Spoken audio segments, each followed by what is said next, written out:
Hello everyone, this is Aishi Khaitan and welcome to Aishi Talks.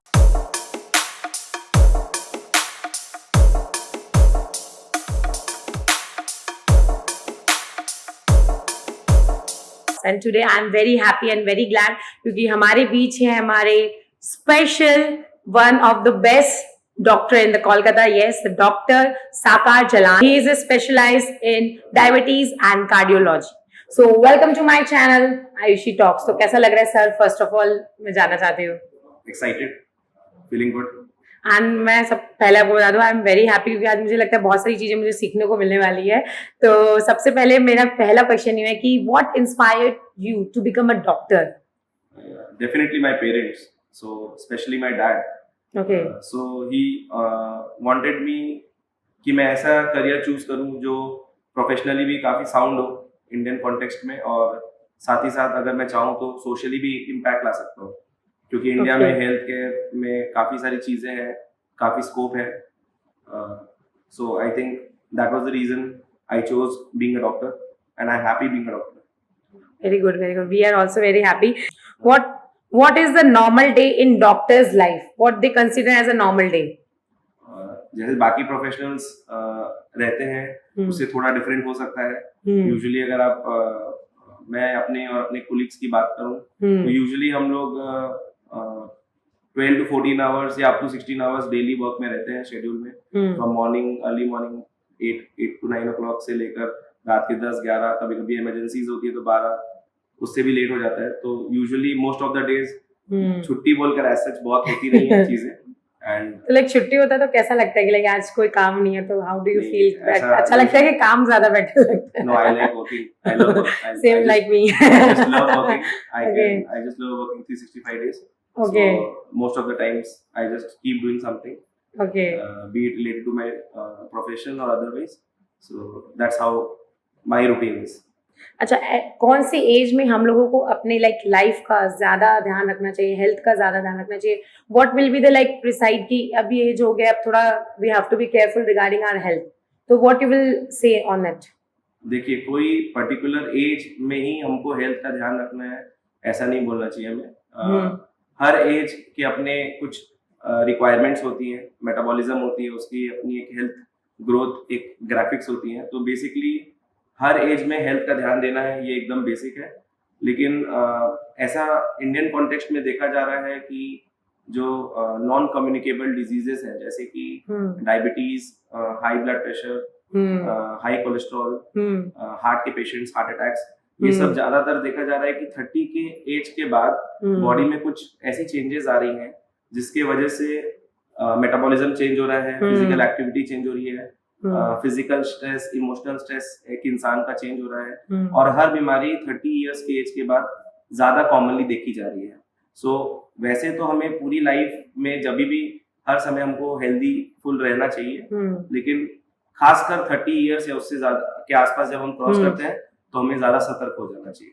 Like basically हम लोग सुनते हैं कि डायबिटीज जो है वो 30s के एज में आ जाती है, या फिर क्या एक स्टार्टिंग एज है कि लाइक इस एज में भी आ सकती है? लाइक देखिए, डायबिटीज होने का ऐसा कोई एज नहीं है. सबसे कॉमन टाइप का जो डायबिटीज होता है जिसको हम लोग टाइप 2 डायबिटीज बोलते हैं. Okay, type 2. Yes, type 2 diabetes वो यूजुअली इंडियन कॉन्टेक्स्ट में हम देखते हैं कि 30s के आसपास ज्यादा डायग्नोस होती है.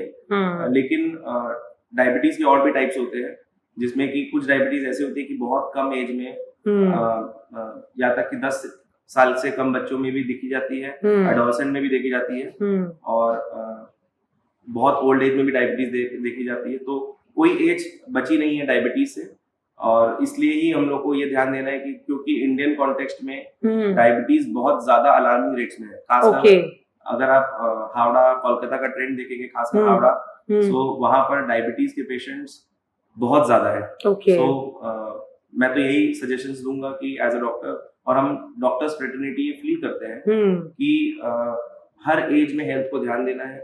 और अगर आपके परिवार में कोई डायबिटीज के पेशेंट्स ऑलरेडी एग्जिस्ट करते हैं, अगर आपके फैमिली चार्ट में आपके ग्रैंड पेरेंट्स और आपके माता पिताजी या आपके ब्रदर्स, पैरेंट फैमिली में कोई भी जन अगर डायबिटीज के पेशेंट्स हैं, तो आपको अलार्मिंग सिचुएशन में फील करना चाहिए कि भाई मुझे भी डायबिटीज होने की एक रिस्क है, तो आपको Okay. स्टार्टेड बहुत कम एज में ही आपको स्क्रीनिंग चालू कर like for example grand parents को डायबिटीज है और सपोज मदर फादर को नहीं है, तो बच्चे को तभी भी चांसेस है? डेफिनेटली हो सकती है। देखिए, आपको एक चीज समझनी पड़ेगी कि डीएनए हम लोग सेम कैरी करते हैं। जो हमारे ग्रैंड पेरेंट्स में जो डीएनए है विद सम चेंजेस वो हमारे पेरेंट्स में है, विद सम चेंजेस वो हमारे अंदर है। राइट। तो दोनों तरफ की फैमिलीज के जब डीएनए एक बच्चे में आते हैं तो कुछ एक्सप्रेस कर सकते हैं और कुछ एक्सप्रेस नहीं भी करते हैं। ओके। तो कुछ बीमारियां आ भी सकती हैं और नहीं भी। तो अगर हमारे परिवार के कोई भी सदस्यों में खासकर कॉमन नॉन कम्युनिकेबल बीमारियों की बात करें, diabetes, high blood pressure, high cholesterol, मोटापा, ओबेसिटी, ओके, ये सब चीजें हमारे परिवार से हमारे अंदर डीएनए में आ सकती है। वो एक्सप्रेस करती है कि नहीं वो जरूरी नहीं कि हर पेशेंट में हो। एक ही परिवार में 3 भाई हैं, माता पिताजी को डायबिटीज है, 3 भाई या 4 भाइयों का बहनों का परिवार है, तो उसमें से 1-2 को हो सकती है और 1-2 को नहीं भी हो सकती है। लेकिन एट रिस्क हर इंसान है। किसी को जल्दी हो सकती है, मम्मी पापा को डायबिटीज 50 की उम्र में आई है, 60 की उम्र में, बच्चों को बहुत जल्दी आ सकती है, 30s में आ गई, 25 में आ गई, डेफिनेटली। और ऐसा भी हो सकता है कि आजकल ऐसा देखा जा रहा है कि या ऐसा कुछ स्टडीज, रिसर्च स्टडीज भी ऐसा बोल रही हैं कि अगर हमारे मम्मी पापा को डायबिटीज भले ही 60-65 में आ रही है, लेकिन आपके अंदर क्योंकि quality of life, quality of food, quality of mental stress अलग हो चुका है, ज्यादा हो चुका है, पुअर क्वालिटी ऑफ फूड हो गया है और बहुत ज्यादा पॉल्यूशन है, ये सब कारणों की वजह से भी उनके अंदर, उनके बच्चों के अंदर डायबिटीज और 10 से 15 साल जल्दी आ सकती है। ओके, तो जैसे बेसिकली हम लोगों को लाइक कब पता चलेगा कि अभी मेरे को डायबिटीज हो गया, मेरे को टेस्ट करवाना चाहिए? What will be the like symptoms? Like बहुत सारे लोग 20s में, 30s में रहते हैं कि मेरे को थोड़ा प्रॉब्लम हो रहा है, बट समझ में नहीं आ रहा कि क्या प्रॉब्लम है। तो हाउ विल लाइक आइडेंटिफाई कि नहीं अब डायबिटीज हो गया है या चेकअप करवाना चाहिए, टेस्ट करवाना चाहिए? तो what will be the symptoms basically for this? देखिए, पहले हम लोग इसको 2 पार्ट्स में इस आंसर को हम लोग डिवाइड करते हैं। एग्जैक्टली। ये बहुत कॉमन क्वेश्चन रहता है सभी जनरल लोगों का कि मेरी तबियत खराब लग रही है बट मुझे समझ नहीं आ रहा कि हुआ क्या है। तो वो सिम्टम्स क्या है कि लाइक उनको अब सतर्क होना चाहिए, they have to go for the test. बहुत सारे लोग हम लोगों के लाइक मतलब टेस्ट के लिए जानना नहीं चाहते कि अरे जाएंगे तो पता नहीं कुछ बीमारी निकल गया तो, और फिर वो बढ़ जाती है। फियर, देखिए एक चीज समझना जरूरी है कि सिम्टम्स बहुत वैरायटी के सिम्टम्स हो सकते हैं। हर पेशेंट में कोई एक बीमारी, चाहे वो डायबिटीज हो या हाई ब्लड प्रेशर हो या कोलेस्ट्रॉल, पहले तो हमें ये समझना है कि ये तीनों जो बीमारियां हैं, डायबिटीज मतलब शुगर की बीमारी, हाई ब्लड प्रेशर और हाई कोलेस्ट्रॉल, ये तीनों बीमारियां बहुत ही ज्यादा छुपी हुई बीमारी है। मतलब इनके सिम्टम्स ज्यादातर पेशेंट में तब आते हैं जब ये बीमारी बॉडी में कुछ कॉम्प्लिकेशंस या ज्यादा आगे बढ़ चुकी है, तब आते हैं। माइल्ड पता नहीं चलता। यस, अर्ली स्टेजेस में जब डायबिटीज थोड़ी सी बढ़ी हुई है या बॉर्डरलाइन डायबिटीज है, या हम जिसको बोलते हैं प्री डायबिटीज, उसमें हो सकता है पेशेंट को उतने सिम्टम्स ना भी आए। ब्लड प्रेशर जब ज्यादा रहे, बहुत ज्यादा रहे, तब बॉडी में कुछ असर आने लग जाए, जब पेशेंट को कुछ सिम्टम्स होने लग जाए। बॉर्डरलाइन या grade 1, grade 2 high blood pressure, ऐसे कुछ ग्रेडिंग्स होती हैं, उसमें पेशेंट को पता तक ना रहे। कोलेस्ट्रॉल पेशेंट का बढ़ा हुआ रहे लेकिन पेशेंट को कोई सिम्टम नहीं हो रही हो, लेकिन जब वो कोलेस्ट्रॉल अंदर धीरे धीरे बिल्डअप करके अंदर हार्ट के खून की नलियों में या ब्रेन की खून की नलियों में ब्लॉकेजेस करेगा, तब पेशेंट प्रेजेंट करेगा। लेकिन उसको हो सकता है सालों साल से ब्लड प्रेशर, शुगर और कोलेस्ट्रॉल की चीजें चल रही हैं और पेशेंट को पता ही नहीं है। वो डेली इनटेक कर रहा है क्योंकि पता ही नहीं है, अवेयरनेस ही नहीं है, अवेयरनेस नहीं। तो बेसिकली इन बीमारियों को, जो कि diabetes, blood pressure, high blood pressure और हाई कोलेस्ट्रॉल, इन बीमारियों को स्क्रीन किया जाता है। स्क्रीन किया जाता है मतलब उनके रेगुलर चेकअप्स किए जाते हैं, ब्लड प्रेशर को, शुगर को, कोलेस्ट्रॉल को। उसके कुछ प्रोटोकॉल्स होते हैं WHO गाइडलाइंस के अंदर या फिर इंडियन कॉन्टेक्स्ट के अंदर कि आपने ऐसे ऐसे टेस्ट चेक करने हैं। रेगुलरली आप स्क्रीन करेंगे और उसको आप चेक करते रहेंगे तो आप, वो बहुत कॉस्टली टेस्ट भी नहीं होते हैं। आपको रेगुलरली देखना होता है कि आपका शुगर किस डायरेक्शन में जा रहा है या कोलेस्ट्रॉल किस डायरेक्शन में है, और उसके हिसाब से सतर्क होकर अर्ली ट्रीटमेंट और अर्ली प्लानिंग करनी होती है। तो कितने लाइक टाइम के पीरियड के इंटरवल में चेक करवाना चाहिए? 6 महीना, साल भर, 2 महीना या जो भी? ये बहुत ज्यादा डिपेंड करता है कि आपके परिवार में फैमिली हिस्ट्री क्या है सबसे पहले। जनरली अगर मैं बहुत ही साधारण भाषा में बोलूं, ज्यादा से ज्यादा पेशेंट्स हम लोग, क्योंकि 30 साल की एज के आसपास में हम इन पेशेंट्स को पाते हैं कि 30 के बाद बॉडी चेंज हो रही है। सो 30 इयर्स के एज के पास जो जनरल गाइडलाइंस है वो ये बोलती है कि रूल ऑफ 1, 3 and 5 ये हमें फॉलो करनी है। रूल ऑफ 1 मतलब हर साल में एक बार कुछ दिनों तक आपको ब्लड प्रेशर रेगुलरली चेक करनी है। सेकेंड थिंग आपको ये करनी है कि हर 3 साल में आपने डायबिटीज मतलब शुगर की जांचें करा लेनी है। और हर 5 साल में हाँ। आपने कोलेस्ट्रॉल की जांच करा लेनी है। ओके। लेकिन अगर आपको ब्लड प्रेशर या कोलेस्ट्रॉल या शुगर में कुछ भी प्रॉब्लम या बॉर्डरलाइन या कुछ इश्यूज आते हैं तो आपने अपने जनरल फिजिशियन या डॉक्टर जो आपके फैमिली डॉक्टर्स होते हैं उनसे पूछकर उसको और फ्रीक्वेंटली आप चेक कर सकते हैं। लेकिन Okay. अगर आप 30 साल की एज में ब्लड प्रेशर हर साल करा रहे हैं उसके बाद से, और शुगर हर 3 साल में करा रहे हैं, कोलेस्ट्रॉल हर 5 साल में करा रहे हैं, और आपका हर बार रिपोर्ट जब आप डॉक्टर से डिस्कस कर रहे हैं और रिपोर्ट सही है और अच्छी है, नॉर्मल रेंज में, दैट मीन्स बहुत कंफर्टेबली आप अपने आप को सिक्योर और सही रख पाएंगे। Okay. बहुत मेजर कुछ बीमारी अचानक से आ जाने की चांसेस कम हो जाती है उसमें। ओके।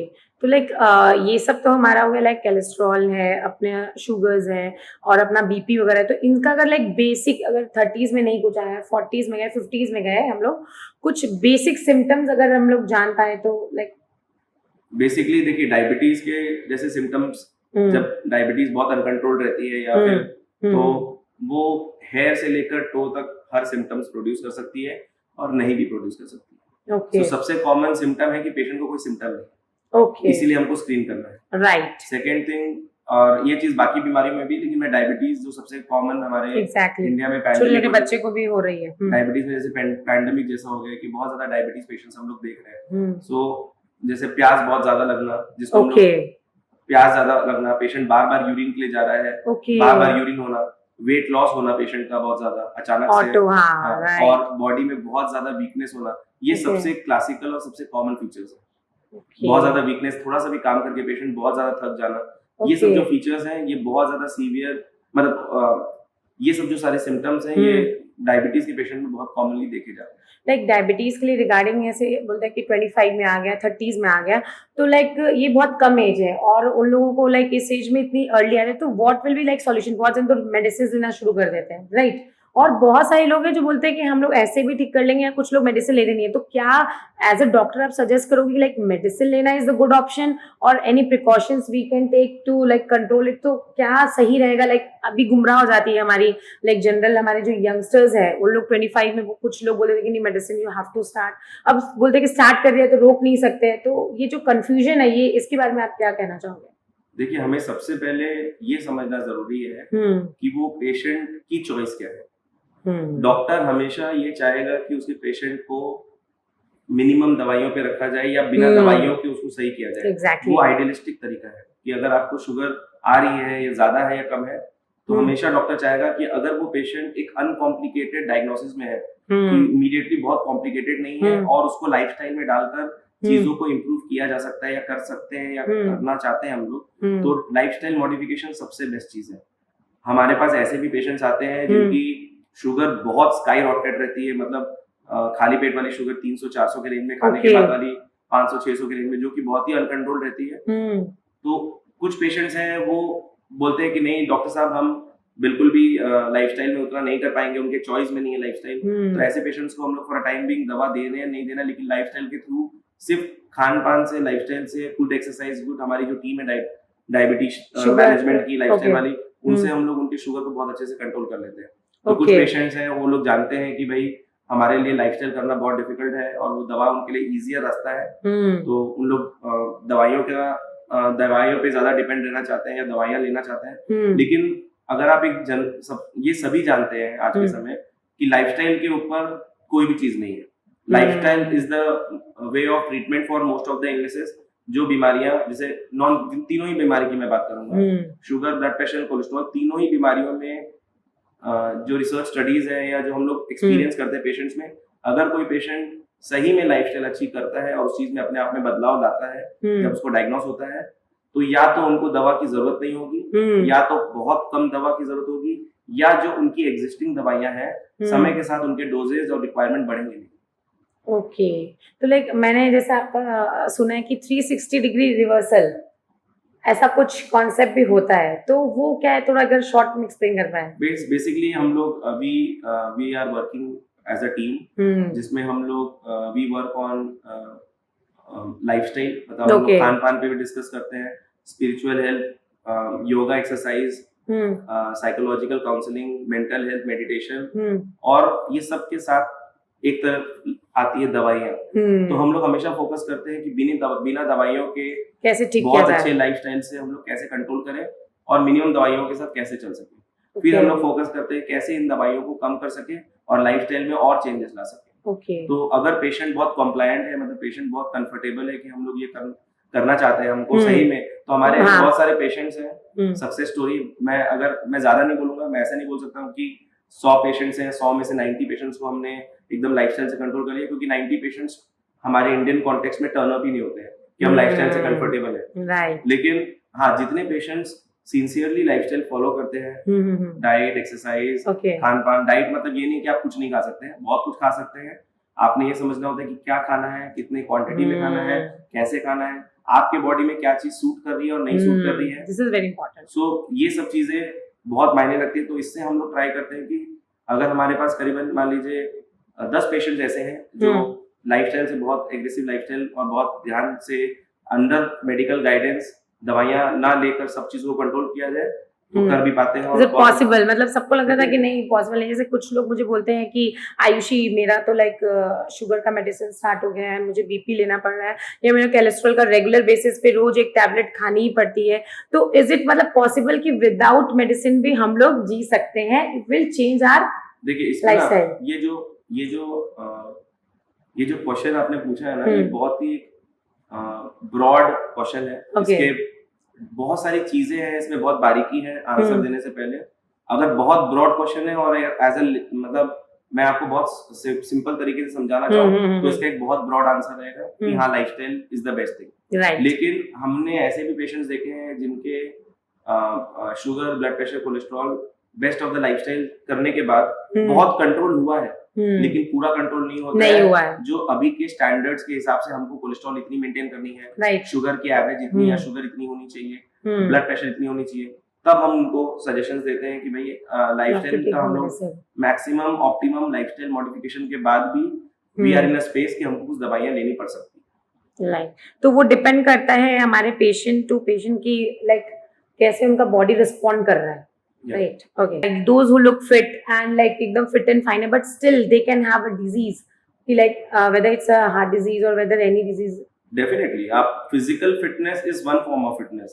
आपको जो पर्सन दिख रहा है कि बहुत फिजिकली फिट है, एकदम बॉडी गुड स्ट्रक्चर में है, जिम में भी जा रहे हैं, शायद एक्सरसाइज कर रहे हैं, लेकिन वो मानसिक तौर पे कितने बीमार हैं और शरीर में उनके क्या अंदर प्रोसेस चल रहा है वो भी हमको जानना है। तो जैसे कि मैंने आपको एकदम स्टार्टिंग में ये बात बोली कि डायबिटीज, ब्लड प्रेशर, कोलेस्ट्रॉल और ऐसी और कुछ बीमारियां हैं जो जब तक आप उसको स्क्रीन नहीं करेंगे, जब तक आप बीपी चेक ही नहीं करेंगे, जब तक शुगर चेक ही नहीं करेंगे या कोलेस्ट्रॉल चेक ही नहीं करेंगे, अर्ली स्टेज में इनके सिम्टम्स ज्यादा नहीं होते।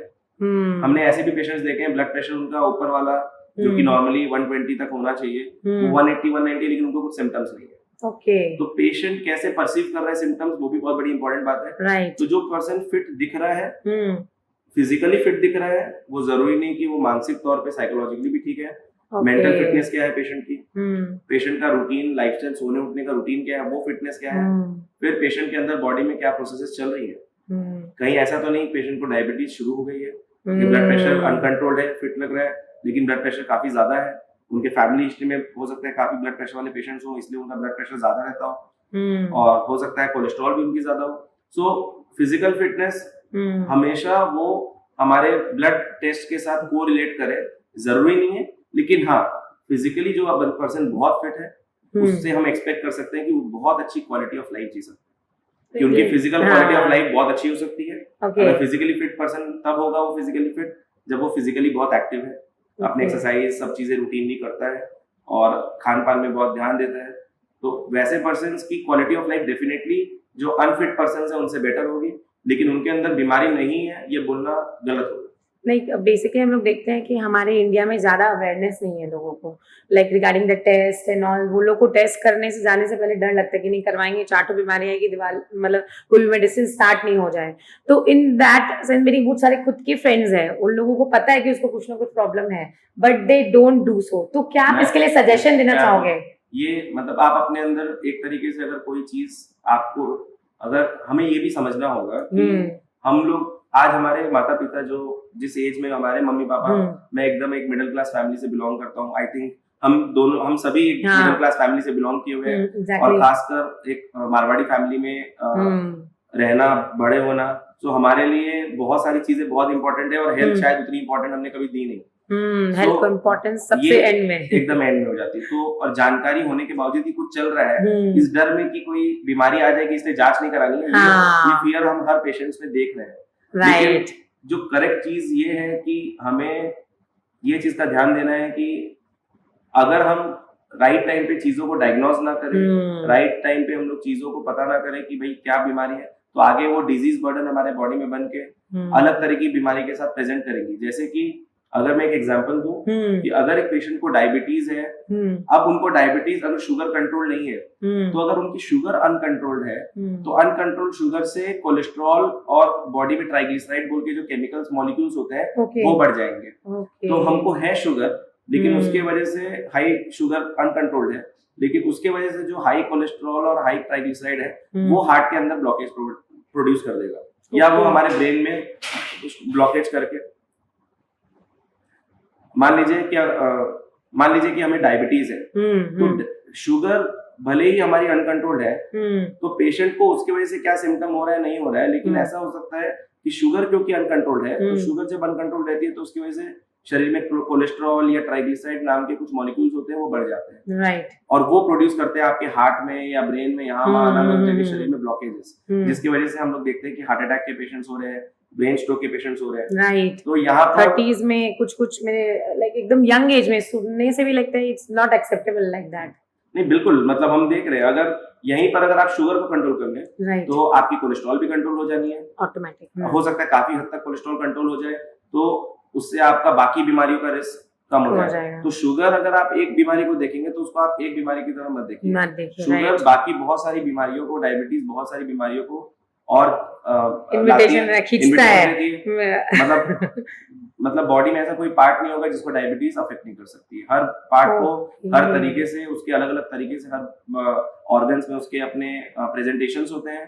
अगर आप मुझे डायबिटीज से बोलेंगे, डायबिटीज से रिलेटेड और क्या क्या कॉम्प्लिकेशन होते हैं, ब्रेन की बात करेंगे तो हम बोलते हैं ब्रेन स्ट्रोक हो सकता है, जिसको हम लोग की वजह से पैरालिसिस के अटैक्स होते हैं।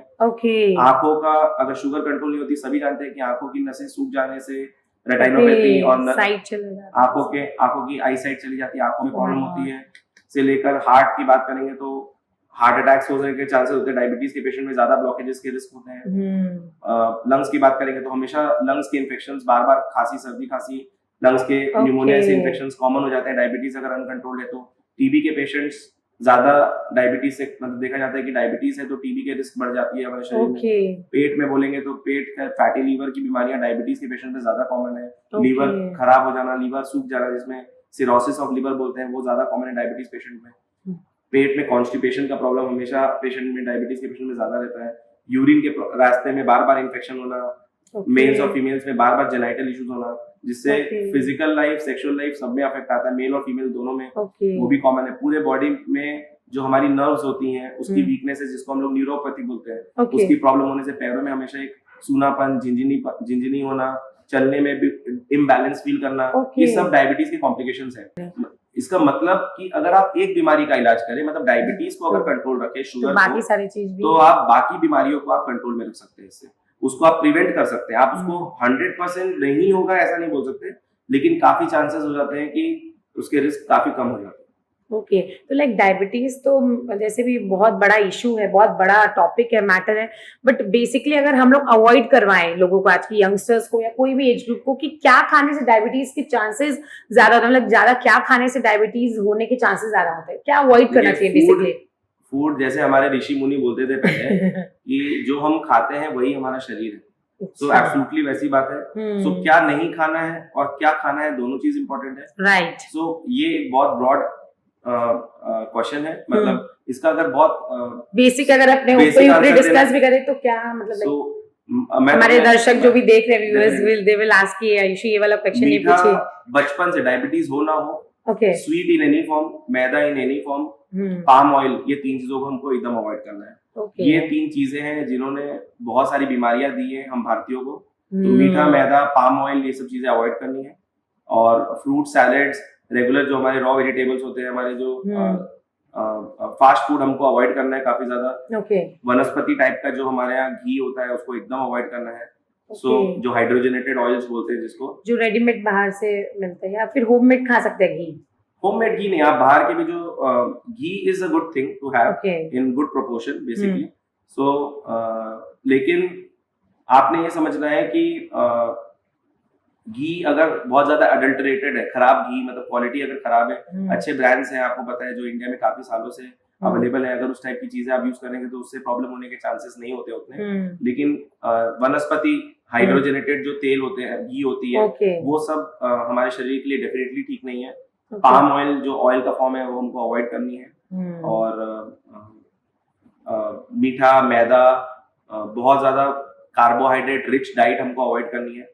और हमारे इंडियन कॉन्टेक्स्ट में आप देखेंगे कि ज्यादातर खाने में कार्बोहाइड्रेट बहुत ज्यादा है। सो जनरली हम लोग ये सुनते हैं और मूवीज में देखते हैं कि सडन हार्ट अटैक आ गया, तो लाइक इससे हम लोग कैसे बच सकते हैं और कैसे लाइक एक्ट करना चाहिए ऑन दैट टाइम?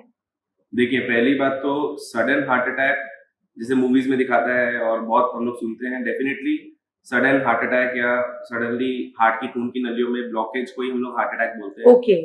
जो मेजर हार्ट अटैक जिसको बोलते हैं, या फिर सिग्निफिकेंट हार्ट का ब्लड सप्लाई कम हो जाता है तब वो प्रॉब्लम होती है।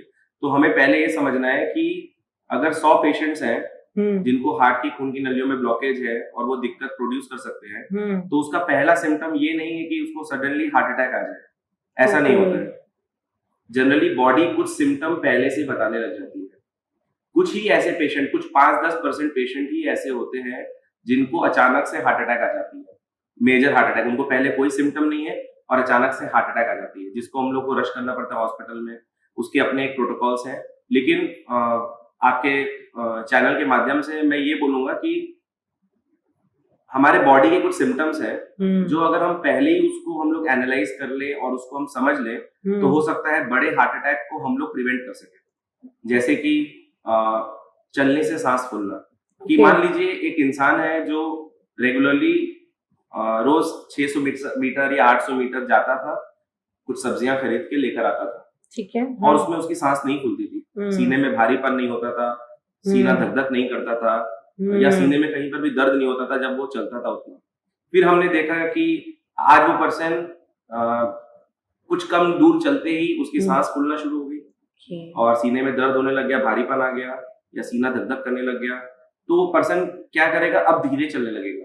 तो जो काम पहले हम करते थे उसमें दिक्कत नहीं होती थी, या तो वो हम काम तब कर पा रहे हैं कि अगर हम धीरे धीरे चल रहे हैं तब कर पा रहे हैं, मतलब वही काम करने में ज्यादा टाइम लग रहा है, या फिर हम वो काम करने से पहले ही थक जा रहे हैं, सांस फूल जा रहा है, सीने में भारीपन आ रहा है। तो हमको ये सोचना है कि कहीं ना कहीं हो सकता है कि हमारे हार्ट में कुछ प्रॉब्लम है, डॉक्टर को दिखा के उसका इलाज करना चाहिए। वैसे ही आप अगर कुछ डिस्टेंस चलने के बाद अचानक से सीने में दर्द हो रहा है, फिर बैठ जा रहे हैं तो कुछ मिनट के बाद वापस आराम हो जा रहा है, फिर बाद में वापस अगर आप चल रहे हैं तो सीने में दर्द हो जा रहा है, या फिर सीने से लेकर बाएं हाथ में जैसे बोलते हैं वैसे दाहिने हाथ में भी हो सकता है। तो इस टाइप का सिम्टम जब आप फिजिकल एक्टिविटी कर रहे हैं तब हो रहा है, फिर बैठ जा रहे हैं तो वापस ठीक हो जा रहा है। तो इसमें भी हमको सतर्क होना चाहिए कि कार्डियक इश्यूज होने के चांसेस है। ऐसे पेशेंट्स हमको हमेशा देखना है कि हमारे जेनेटिक्स कैसे है। सबसे इंपॉर्टेंट है कि हमारे माता पिता के भाई बहन, मामा जी का परिवार या हमारी बुआ का परिवार, हमारे जो इस तरफ मम्मी पापा की तरफ का परिवार है, उनके माता पिता है, उनके पैरेलल फैमिली में, इन सभी परिवार वालों में क्या हमारे परिवार में हार्ट की बीमारी बहुत कॉमन है। तो अब हमको ये सब सिम्टम्स ज्यादा कॉमनली अगर होते हैं तो हमको उसको जल्दी इवैल्यूएट करना जरूरी है। तो बड़ा हार्ट अटैक होना ये बहुत मतलब इंडियन कॉन्टेक्स्ट में इतना पॉपुलेशन है तो डेफिनेटली हमको सुनने में आता है फ्रीक्वेंटली, लेकिन बॉडी पहले से कुछ सिम्टम्स देती है। चलने से सांस फूलना, चलने से सीने में दर्द होना, सीना भारीपन होना, सीना अचानक से धक-धक होना, आंखों के सामने अंधकार हो गया, चक्कर आ जाना। ये चक्कर आने के कारण बहुत होते हैं, ये सुनते ही आप पैनिक मत होइएगा, लेकिन उसमें से ये सब बहुत सारे सिम्टम्स जब कंबाइन होते हैं तो हम पेशेंट के कॉन्टेक्स्ट में फिर हम लोग कोई चीजों को डायग्नोस करते हैं। तो कुछ सिम्टम्स बॉडी हमेशा पहले से देती है। बहुत कम पेशेंट ऐसे होते हैं कि बिना कुछ सिम्टम के अचानक से कुछ हो गया। हाँ, तो मतलब लाइक अचानक से मतलब हार्ट अटैक ही हो रही है, मतलब लाइक कैसे पता चलेगा ऑन दैट? देखिए, जनरली तो बहुत सारी चीजें हैं, जैसे बहुत सारे पॉडकास्ट में चलता है, सीने में अचानक से दर्द हो जाए तो घर में जीभ के नीचे दवा रख लो, सॉर्बिट्रेट रख लो। हाँ, राइट। वो क्या नाम है दवा की? उस दवा को हम लोग सॉर्बिट्रेट बोलते हैं। या मैंने भी सुना है कि लाइक सडनली अगर आपके चेस्ट पेन हो रहा है तो आप सॉर्बिट्रेट ले लीजिए जीभ के नीचे। लेकिन इसके पीछे भी बहुत सारी चीजें, आप सॉर्बिट्रेट लेने से पहले हाँ। आपको बहुत सारी चीजें पता होनी चाहिए। पहली बात, अगर आप किसी पेशेंट को सीने में दर्द हो रहा है और सीने के चेस्ट में एकदम क्लेंचिंग, एकदम प्रेशर टाइप का दर्द हो रहा है, साथ ही साथ पसीना आ रहा है, बाएं हाथ में या दाहिने हाथ में रेडिएट हो रहा है, अच्छा। या फिर दोनों हाथ में दर्द होंगे कि एक? कोई भी, दोनों तरफ भी हो सकता है, दाहिने में भी हो सकता है, बाएं में भी हो सकता है, गर्दन तक हो सकता है दर्द हमारे। तो बहुत सारे सिम्टम्स होते हैं। अगर इस टाइप की कुछ चीजें हो रही है पेशेंट को, तो अगर हमें ये लग रहा है कि हमें हार्ट का ही प्रॉब्लम हो रहा है, तो अगर वो सॉर्बिट्रेट भी लेना चाहते हैं तो उसके पहले भी उनको एक दो चीज का ध्यान देना है।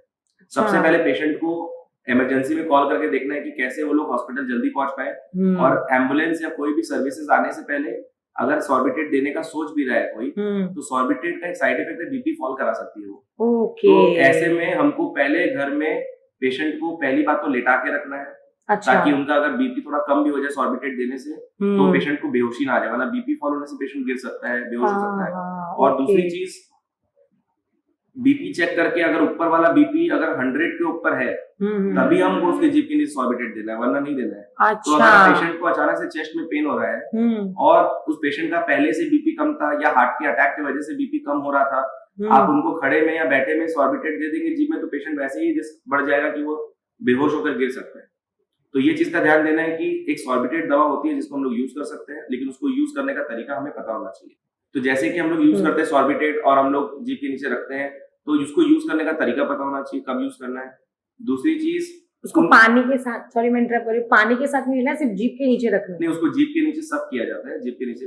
वो दवा डायरेक्टली हार्ट के तरफ जल्दी पहुंच जाती है जीभ के नीचे सक करने से। अच्छा। और उसके भी कुछ अपने प्रोटोकॉल्स हैं। तो सबसे सिंपल चीज है कि पेशेंट को पहले बीपी चेक कर लेना है। ऊपर वाला बीपी, अगर आपके पास बीपी मशीन है घर में, तो सबसे पहले पेशेंट को लेटा दीजिए, ब्लड प्रेशर चेक करिए। ऊपर वाला बीपी 100 के ऊपर है और आपको लग रहा है कि ये हार्ट से रिलेटेड इश्यू हो सकता है और आपके पास मेडिकल हेल्थ आने में टाइम है हेल्प, तो आप एक बार जब जीभ के नीचे सॉर्बिट्रेट 5 mg की टैबलेट आती है उसको रख सकते हैं, उसको सब करते रहना है। जनरली ये दवा अगर हार्ट के रिलेटेड इश्यू है तो 2 से 3 मिनट में आराम दे देगी। अच्छा।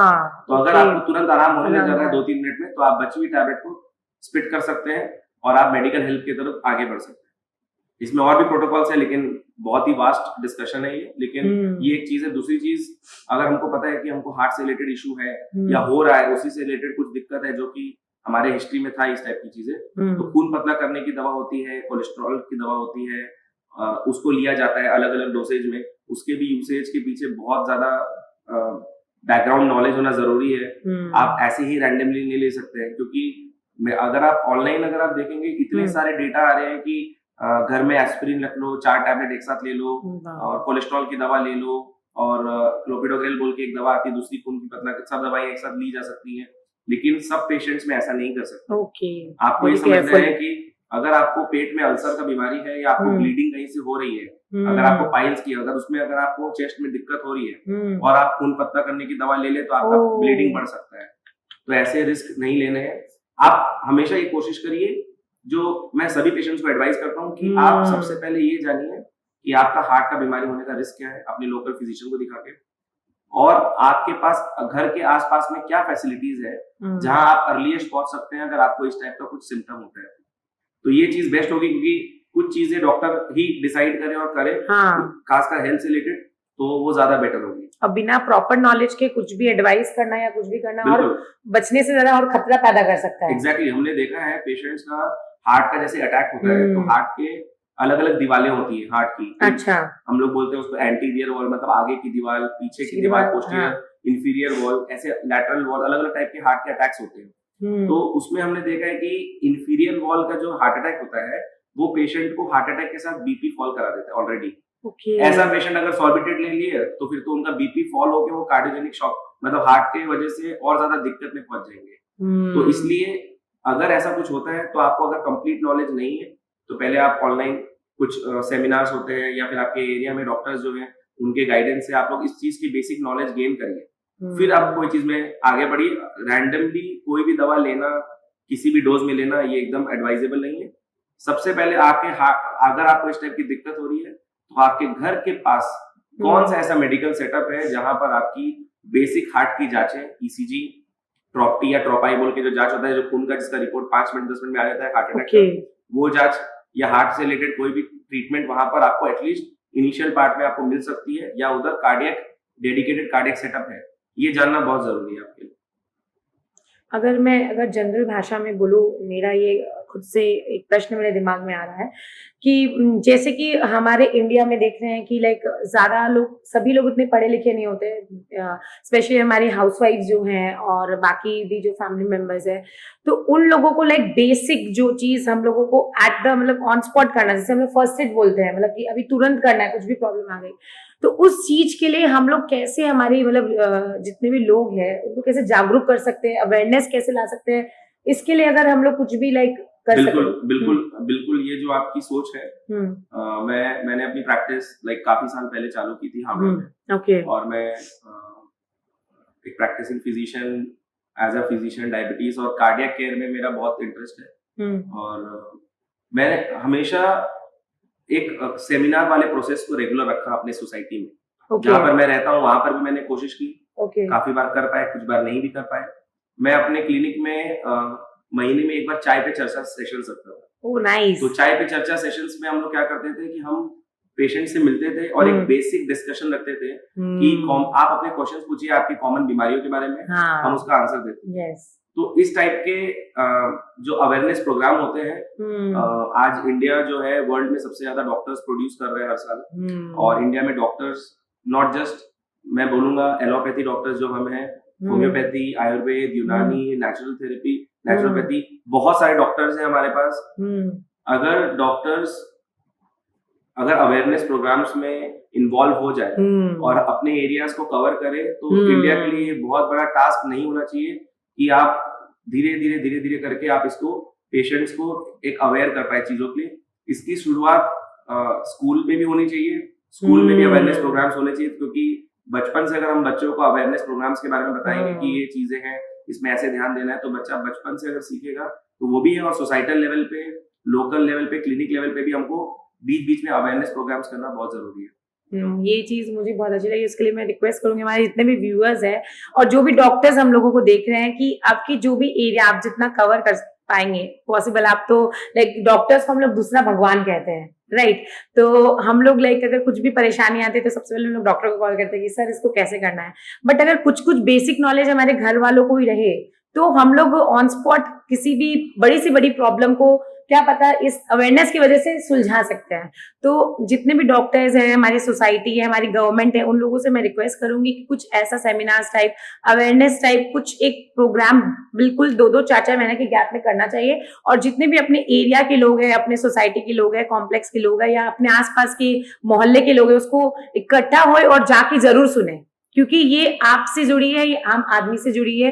तो would like to request everyone जो भी इसको देख रहे हैं, ऐसे अवेयरनेस के छोटे-छोटे सेमिनार्स या फिर ऐसा जिसको गेट टुगेदर टाइप्स बोल सकते हैं, जरूर करना चाहिए। बिल्कुल होने चाहिए। और इंडिया जो कंट्री है वो डॉक्टर्स को बाकी कंट्रीज से बहुत अलग नजरिए से देखती है, इसीलिए ये एक तरीके से मतलब अगर आप दोनों तरीके से सोचिए, डॉक्टर्स को एक सोशल एलिमेंट की तरह देखा जाता है। राइट। और ठीक है, प्रोफेशनलिज्म है, आजकल बहुत कॉर्पोरेट कल्चर आ चुका है, इसमें हम देख रहे हैं कि डॉक्टर्स भी बहुत प्रेशर फील करते हैं इस चीज को लेकर, एक बाउंडेशन में आ जाते हैं ऑर्गेनाइजेशंस के अंदर अगर काम कर रहे हैं कि जो कि एक कॉस्टली अफेयर पेशेंट्स के लिए भी बनता है। लेकिन इसके अलावा भी अगर एक डॉक्टर अगर आज ये सोच ले कि मुझे एक बैलेंस रखना है कि मैं अगर हफ्ते में 5 दिन या 6 दिन मैं ऐसे काम कर रहा हूँ कि मैं उससे अपनी लाइफ को अच्छे से चला पा रहा हूँ, अपने परिवार को अच्छी एजुकेशन, स्टैंडर्ड ऑफ लिविंग दे पा रहा हूँ, तो कुछ समय निकाल कर हमें चैरिटेबल चीज भी करनी चाहिए, सोशली हमें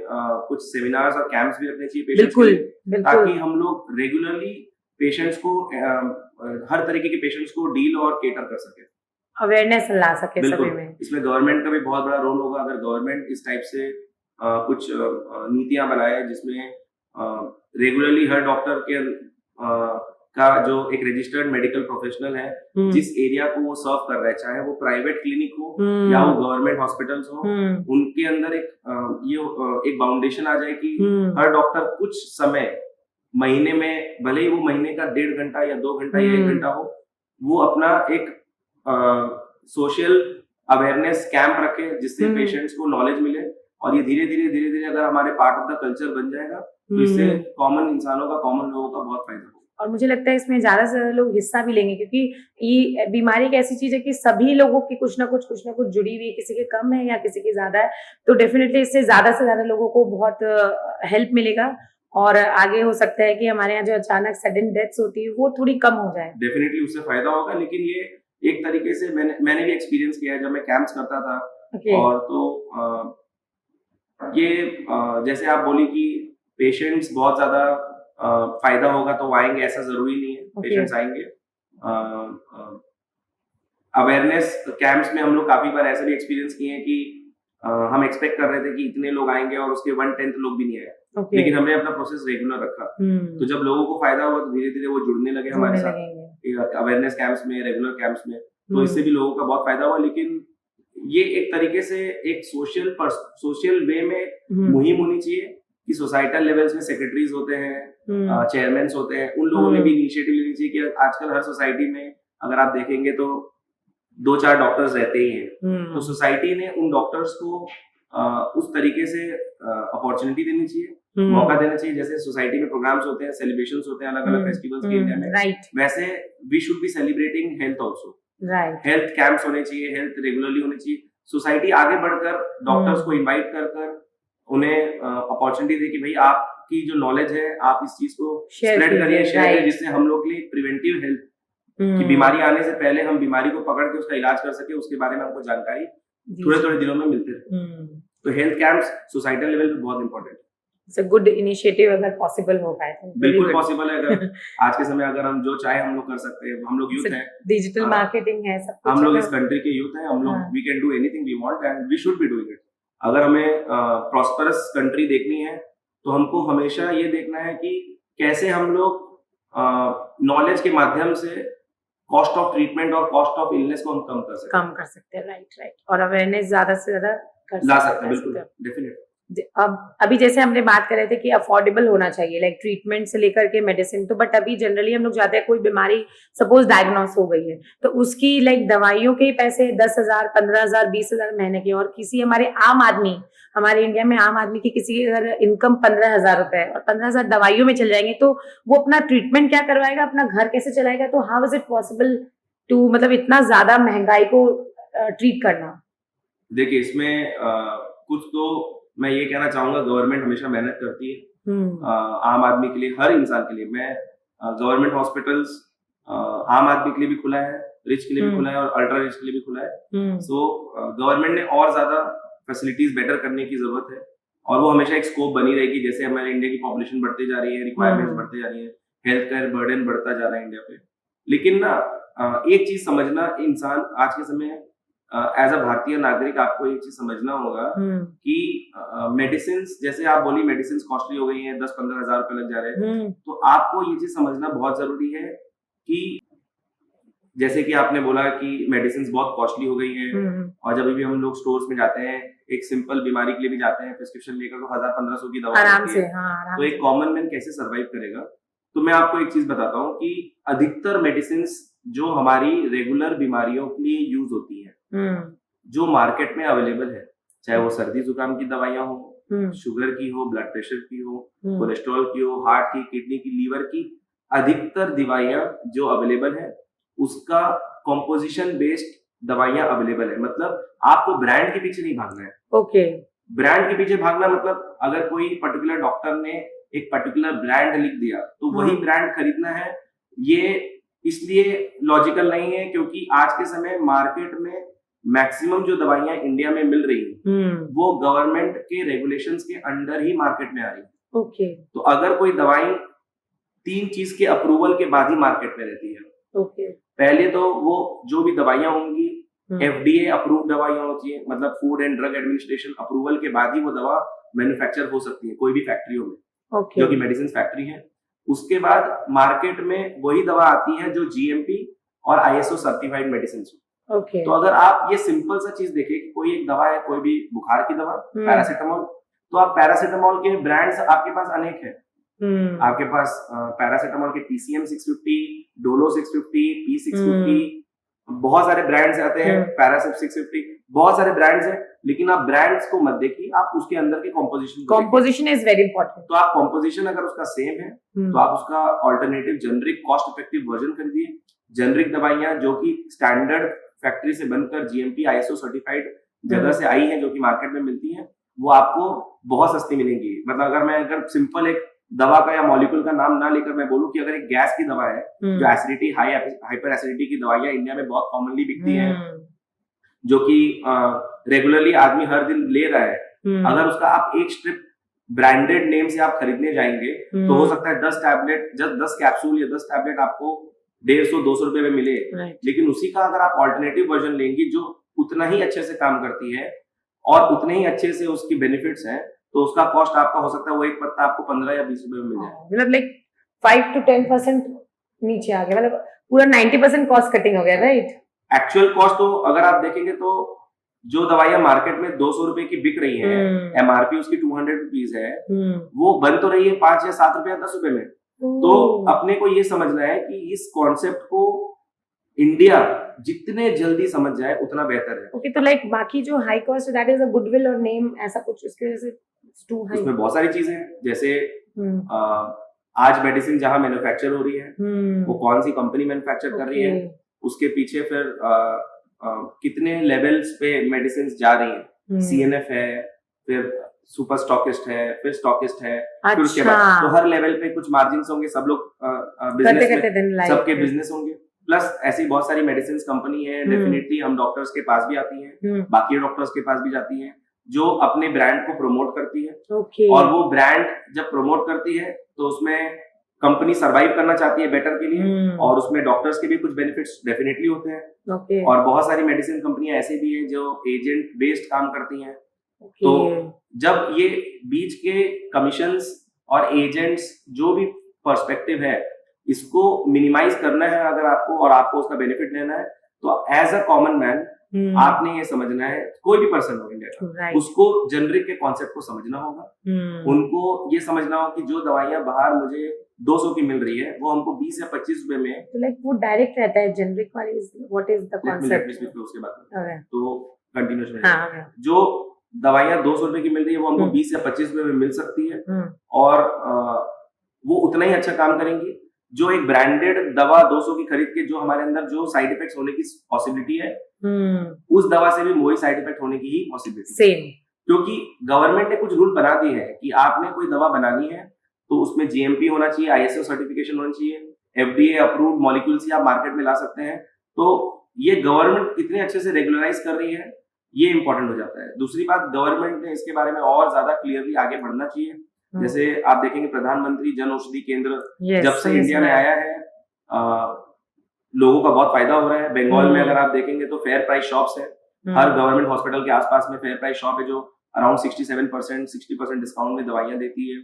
ऐसे ही बहुत सारे गवर्नमेंट हॉस्पिटल्स के बाहर भी जो दवाइयां मिलती हैं वो तो गवर्नमेंट रेगुलेशंस के थ्रू ही बाहर मार्केट में आ रही है, गवर्नमेंट के अधीन होकर तो आ नहीं रही है। तो आपने ये समझना है कि गवर्नमेंट को भरोसा दिलाना पड़ेगा लोगों को कि ये दवाइयां काम करती है। डॉक्टर से ज्यादा रोल गवर्नमेंट का भी आता है इसमें, पहले गवर्नमेंट का रोल आता है, फिर डॉक्टर्स का रोल आता है। और डॉक्टर्स ने भी पेशेंट्स को ये चीज समझानी चाहिए धीरे धीरे कि पेशेंट्स के बहुत सारे मिथ्स होते हैं कि जेनरिक दवाइयां कम काम करती हैं, दवाइयों के साइड इफेक्ट ज्यादा होंगे, मॉलिक्यूल की क्वालिटी खराब होती है। तो ये सब चीजें जो पेशेंट्स के मिथ होते हैं, पेशेंट्स को बहुत ही विनम्रता से, बहुत ही पॉजिटिव वे में उनको समझाना होगा कि क्या चीज उनके लिए सही है और क्या नहीं है। और धीरे धीरे इसके लिए गवर्नमेंट को भी बहुत सारे एजेंडास के साथ आना पड़ेगा कि पेशेंट्स का फायदा करने के लिए कैसे उनको पता चले कि कौन सी दवा सही है, कौन सी नहीं है, और कैसे उस चीज को वेरीफाई कर सकते हैं एट अ कंज्यूमर लेवल। तो आपकी बात सुन के लाइक मेरा मेन क्वेश्चन ये आ रहा है कि 200 आ रही है हमारी ब्रांडेड मेडिसिन, और सेम मेडिसिन का same composition is coming 20 rupees. तो लाइक 20 रुपीज का ऐसा क्या कॉस्ट है जो वहां पे है, यहाँ नहीं है? So, वही चीज है ना, मल्टीपल चीजें हैं उसमें। Okay, it's coming directly from the government 20 rupees वाला? Directly there are various channels definitely, but basically सबसे बड़ा जो कॉस्ट है, कॉस्ट कटिंग जहां हो रहा है, हाँ, सबसे बड़ा जो कॉस्ट है जो 20 को 200 रुपीज का कर रहा है वो है मार्केटिंग एंड कमीशंस। ओके, उसमें अगर आप बहुत सारे मेडिसिन कंपनी वाले डॉक्टर्स से मिलते हैं और उसमें कंपनी चाहती है कि डॉक्टर्स उनको सपोर्ट करे और डॉक्टर्स चाहते हैं कि उनको कंपनी उनको इन रेसिप्रोकेशन सपोर्ट करती है इकोनॉमिकली या अदरवाइज। तो ऐसे बहुत सारी चीजें होती हैं, तो अगर वो चीज मिनिमाइज हो जाए और वो चीज के ऑल्टरनेटिव्स लोगों को मिले तो लोग उसके ऑल्टरनेटिव्स को यूज करें। अभी भी मार्केट में, इंडियन मार्केट में हर चीज अवेलेबल है। आप हर बार जाकर कोई मॉल से ब्रांडेड कपड़े ही नहीं खरीदते हैं, आप उसके ऑल्टरनेटिव्स लोकल स्टोर से भी खरीदते हैं और आप उस कपड़ों को पहन के महीनों दर महीनों यूज करते हैं, सालों दर सालों। तो आपने ये भी समझना है कि वैसे ही मेडिसिन भी है, भले ही मेडिसिन हेल्थ से रिलेटेड है और कपड़े हम लोग को सिर्फ ऊपर से पहनने हैं, लेकिन मेडिसिन भी बहुत अच्छा काम कर रही है, इक्वली अच्छा काम कर रही है। बस आपने सही स्टोर से जेनरिक्स को खरीदना है और गवर्नमेंट को, मैं वही बोल रहा हूँ, आपके लिए, गवर्नमेंट के लिए बहुत इंपॉर्टेंट है कि वो लोगों को अवेयर करे। exactly. ये दवाइयां लोगों को पता ही नहीं, एक मिथ है दिमाग में कि लाइक 200 वाली मेडिसिन सही है, 20 वाली गलत है। तो ये जो मिथ है इसको लाइक दूर करना, इसमें ट्रांसपेरेंसी लाना इज वेरी इंपॉर्टेंट, बहुत इंपॉर्टेंट है। और आपके चैनल के माध्यम से मैं ये बोलना भी चाहूंगा कि मेरे 90% से ज्यादा पेशेंट्स, मैं रेगुलरली ओपीडी कर रहा हूँ, 90% से ज्यादा पेशेंट्स जेनरिक्स लेते हैं और ब्रांडेड जेनरिक्स जो है उसको अवॉइड करते हैं। इससे इनका कॉस्ट कटिंग बहुत होता है कि उनकी ट्रीटमेंट, जो दवाइयां बाहर महीने की दवा, मान लीजिए जो दवाई 5,000 की है, हो सकता है वो 1,500-2,000 में मिल जाए और सेम इफेक्ट्स, सेम बेनिफिट्स, और patients are very happy with that. I think हम इंडियन डॉक्टर्स एंड गवर्नमेंट को मिलकर इस चीज पे और ज्यादा क्लोजली वर्क करना चाहिए। एग्जैक्टली। और मैं आप दर्शकों को एक इम्पोर्टेंट चीज बता दूं, अभी मुझे जस्ट याद आ गया कि इनके पेशेंट, मेरी एक मामी जी भी है, उनको डायबिटीज की प्रॉब्लम है और काफी सारी प्रॉब्लम है। वो मुझे बोलती है, मैं जब भी डॉक्टर साकार से मिलती हूँ ना, मेरी तबीयत एकदम ठीक हो जाती है। लाइक आपको जितने भी पेशेंट है वो बहुत पसंद करते हैं। तो क्या एक रीजन है? एक तो आपका पॉजिटिव एटीट्यूड मुझे बहुत पसंद है। तो क्या आप मतलब पेशेंट को इतना मोटिवेट कर देते हो कि वो लोग हमेशा बोलते हैं कि सर के पास जाने से हम एकदम चंगे हो जाते हैं? देखिए इसमें थैंक यू, मतलब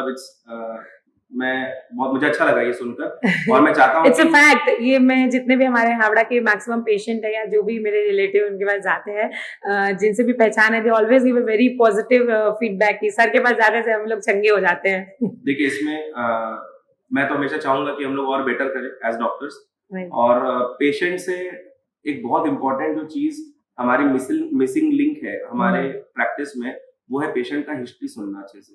ये एक बहुत बड़ा प्रॉब्लम है। हम जब मेडिकल साइंस में पढ़ते हैं तो हमें सबसे पहले यही बताया जाता है कि आप पेशेंट को अच्छे से सुनिए, उनकी हिस्ट्री को अच्छे से सुनिए, उनको अच्छे से एग्जामिन करिए और उसी से मैक्सिमम डायग्नोसिस आ जाएगी और पेशेंट को कंफर्ट मिलना बहुत जरूरी है। और क्योंकि आज नहीं, बहुत सालों से हम सुन रहे हैं कि डॉक्टर्स बहुत बिजी होते हैं, तो पेशेंट्स को, डॉक्टर्स के ऊपर भी एक सोशल प्रेशर होता है कि उनको इतने सारे पेशेंट्स को केटर करना है, सबको तो फटाफट देखना, ये करना, तो उसकी वजह से भी डॉक्टर के ऊपर प्रेशर है और उससे पेशेंट का हेल्थ हमेशा अफेक्ट होगा। इसका बैलेंस डेफिनेटली हर डॉक्टर के लिए स्टार्टिंग ऑफ द लाइफ, जब वो प्रैक्टिस शुरू करते हैं, जब उनके पास पेशेंट ज्यादा नहीं रहते हैं, तब वो अलग परिस्थिति में रहते हैं, तब उन लोग ज्यादा समय दे पाते हैं। और हम उम्मीद हमेशा ये करता हूँ, मैं भी ये चीज को लेकर सोचता हूँ कि मैं कितना भी कुछ हो, लेकिन पेशेंट्स को आराम से देखना, हिस्ट्री सुनना, शायद मेरे पेशेंट्स को वो चीज कंफर्टिंग लगती है।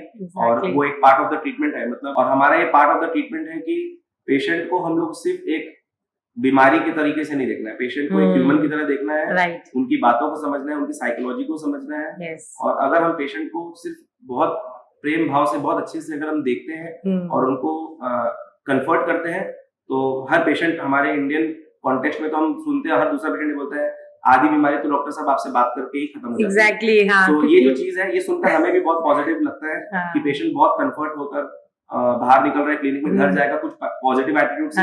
तो ऐसा पेशेंट इतना मोटिवेट हो सकता है कि वो अपने ऊपर और मेहनत करने लग जाता है। हमने ऐसे भी पेशेंट देखे हैं जो बहुत ओल्ड एज है और उन्होंने लाइफ में कभी एक्सरसाइज नहीं की, अब वो एक्सरसाइज करना शुरू कर दिए, अपने खान पान पे ध्यान देने लगे। तो ये मोटिवेशन क्लिनिक लेवल से ही आती है। हम लोग को as doctors, I think we should always be doing this. Like क्या होता है, मेंटली भी उनको मतलब ट्रीट करना मेडिसिन के साथ साथ, this is also very important कि उनको कैसे पॉजिटिव करना है। वो इतना नेगेटिव होके आते हैं, इतना स्ट्रेस हो जाते हैं, सो दैट्स द, मतलब इनका फीडबैक जो रहता है पेशेंट लोग का बहुत ही अच्छा है। तो अगर कोई पेशेंट आपके पास पहली बार आ रहा है, तो डेफिनेटली वो तकलीफ में है। सो जब वो तकलीफ में आ रहा है तो वो किस परिस्थिति में आया है, मानसिक तौर पे वो कैसे हैं, उनके दिमाग में कितने विचार चल रहे थे जब वो डॉक्टर के पास पहुंचने वाले उसके पहले। और आजकल का जो सबसे बड़ा पेशेंट का फियर है कि हम किसी डॉक्टर के पास जाएंगे, वो हमको ठीक से नहीं देखेगा, क्या पता नहीं वो इतनी सारी दवाइयां लिख देगा या right. इतने सारे टेस्टिंग्स लिख देंगे। हम्म, तो हर लेवल पे आज हम डॉक्टर्स को पेशेंट को प्रूव भी कर रहे हैं चीज right. कि नहीं ये चीज आपके लिए ऐसी है और ये चीज ऐसी है, इसमें हम ये करना चाह। अगर आप पेशेंट को डिस्क्राइब करेंगे चीजें अच्छे से, उनसे बात करेंगे, उनसे एक रेगुलरली एक इंटरमिटेंटली अगर पेशेंट को जरूरत पड़े तो उनको अवेलेबल हो आप इजीली, ये सब चीजें अगर आप पेशेंट के लिए करेंगे तो डेफिनेटली पेशेंट ठीक होगा। अगर उसके बीमारी की डायरेक्शन मतलब अगर उसकी बीमारी को सही डायग्नोस कर लिया हमने तो डेफिनेटली वो पेशेंट मेंटली भी सही होना चाहिए और उस बीमारी के तौर पे भी सही होना चाहिए। So, मतलब like correct the best approach to treat any patient, I must say. Definitely. तो चलिए अभी हम लोग चलते हैं एक रैपिड फायर की तरफ।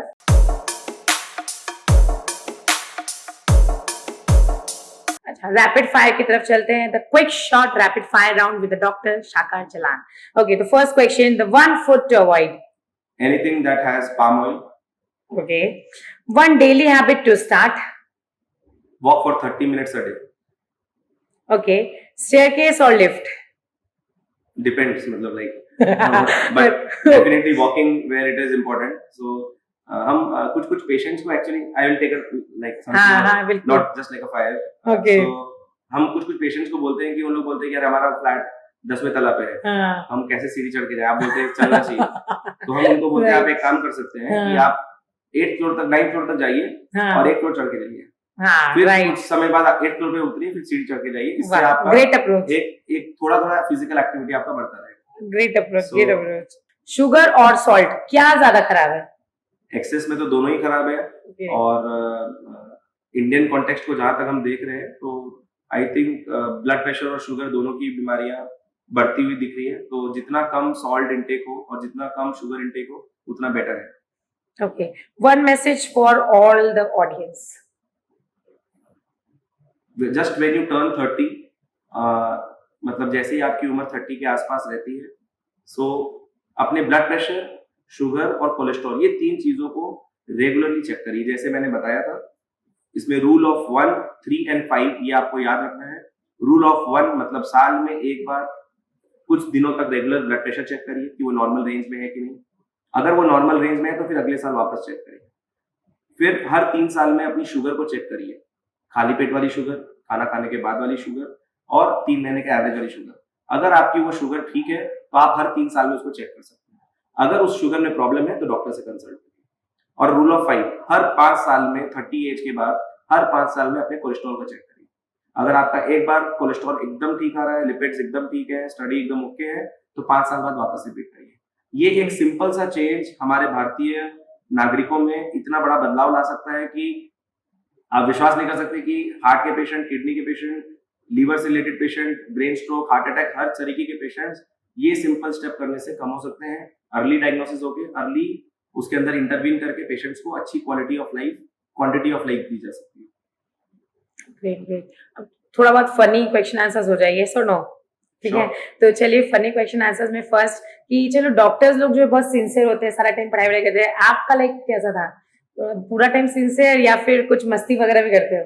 ये सवाल का जवाब तो मतलब अगर मेरे कोई भी फ्रेंड्स अगर देख रहे हैं तो आई थिंक उन लोगों को जवाब देना चाहिए। They were like I was the nuisance for my batchmate. So I think we are always we have been enjoying life like anyone else.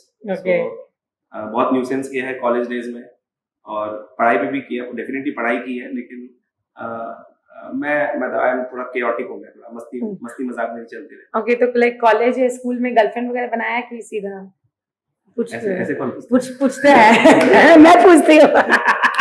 देखो, तो मुझे पता है कि डॉक्टर्स लोग जनरली बहुत सिंसियर होते हैं, बट हाँ ये हमारे दिल के डॉक्टर है, तो दिल के डॉक्टर को कभी दिल की बीमारी हुई है ये हमें जानना बहुत जरूरी है। तो थोड़ा सा अगर आप बताएंगे तो हमारे ऑडियंस को बहुत अच्छा लगेगा और स्पेशली मुझे भी अच्छा लगेगा। तो दिस इज वेरी, देखो दिल के डॉक्टर को दिल का क्वेश्चन पूछना बहुत जरूरी है। तो लाइक अरेंज मैरिज या love marriage? A combination of two. So my wife, doctor, she's a doctor and she's one of the she's one of the better best.